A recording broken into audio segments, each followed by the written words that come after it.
বন্ধুগণ, আমরা মানবিক বাংলাদেশ গড়তে চেয়েছিলাম, আমরা দুর্নীতি মুক্ত বাংলাদেশ গড়তে চেয়েছিলাম, শান্তিপূর্ণ আবাস গড়তে চেয়েছিলাম, বাংলাদেশকে একটি সুখী সমৃদ্ধশালী রাষ্ট্র গঠন করতে চেয়েছিলাম।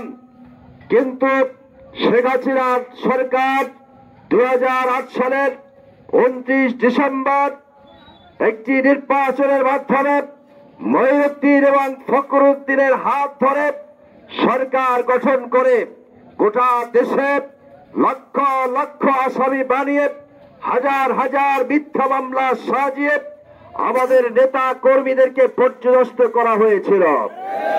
সংগ্রামী বন্ধুগণ, অত্যন্ত পরিতাপের বিষয়, মসজিদে বসে আমাদের জামাত শিবিরের ভাইয়েরা কোরআনুল কারীমের তালিম নিতে পারত না, যখন তখন পুলিশ প্রশাসন এসে গ্রেফতার করে নিয়ে যাওয়া হয়েছিল।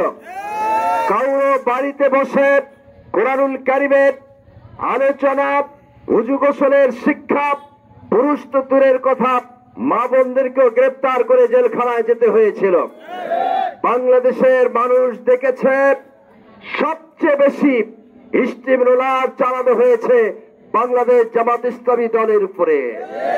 সংগ্রামী বন্ধুগণ, 5 জন শীর্ষ লিডারদেরকে জুডিশিয়ারি কিলিং করা হয়েছে, অর্থাৎ ফাঁসির দড়িতে ঝুলিয়ে তাদেরকে অন্যায়ভাবে হত্যা করা হয়েছে। অধ্যাপক গোলাম আজম, যার বয়স ছিল 92 বছর, এই অশীতিপর বৃদ্ধ ইসলামী আন্দোলন করার অপরাধে তাকেও গ্রেপ্তার করে জেলখানার ভিতরে ঢুকে ঢুকে মৃত্যুর দিকে ছেড়ে দেওয়া হয়েছে। সংগ্রামী বন্ধুগণ, আন্তর্জাতিক দুনিয়ার প্রখ্যাত মুফাসসির কোরআন, যার সুললিত কণ্ঠের মাধ্যমে আন্তর্জাতিক দুনিয়ার মুসলমানরা তাফসীর শুনে শুনে নিজেদেরকে উজ্জীবিত করে, ইসলামে অনুপ্রাণিত করে খাঁটি মুসলিম বানাবার যে আভাস পেয়েছিল, সেই লোকটিকে পর্যন্ত মৃত্যুর দিকে ছেড়ে দেওয়া হয়েছিল। সংগ্রামী বন্ধুগণ, এভাবে যদি পর্যালোচনা করা হয়, বাংলাদেশের সবচেয়ে একটি আদর্শিক হিংসাপূর্ণ দল, যাদের ভিতরে গণতন্ত্রের চর্চা রয়েছে, বাংলাদেশের স্বাধীনতা সার্বভৌমত্বের রক্ষা কবচ যে দলটি, সেই দলটির উপরে নেমে এসেছিল আওয়ামী লীগের পক্ষ থেকে খড়গহস্ত। সম্মানিত সুধীমণ্ডলী, আমরা দেখেছিলাম বাংলাদেশ জামাত ইসলামীর নেতৃত্বকে শূন্য করার ষড়যন্ত্র।